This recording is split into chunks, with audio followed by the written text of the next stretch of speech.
the Quran again and again. We hear about Jahannam. We know and we think about Jahannam as being something far away, right? Jahannam, hellfire. We think of it as being something far away. It's in the hereafter. Yeah, that torture and that torment is far away.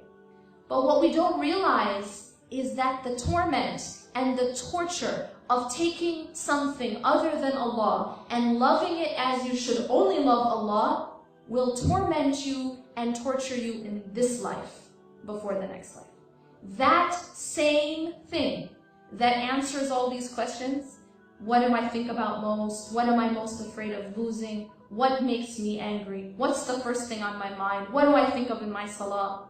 That same thing, whether it is your family, your kids, your husband, your status, your money, what's this person saying about me? What's that person saying about me? My image in front of people, what do people think? Whatever it is, that same thing will become the cause of your greatest pain and torment.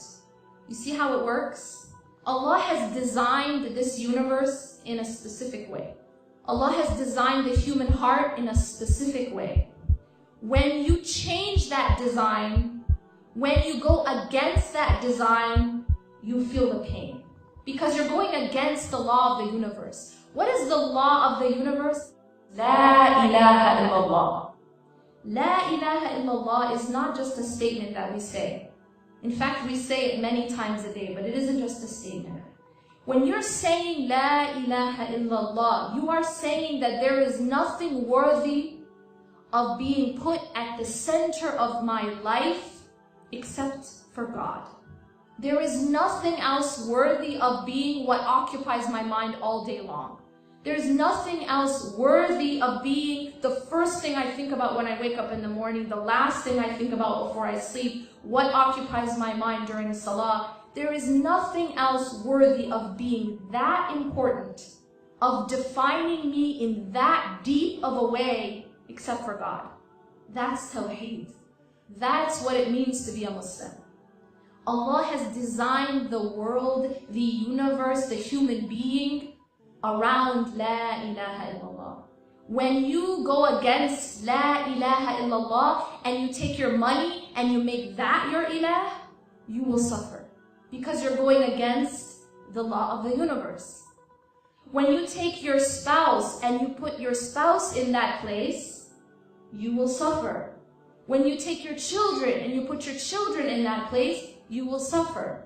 You will feel it because you're going against the law of the universe. This isn't how Allah subhanahu wa ta'ala designed it. Allah made our hearts in such a way that it is only to be filled by Him. And so when you fill something with a substance that it wasn't intended to be filled with, it breaks.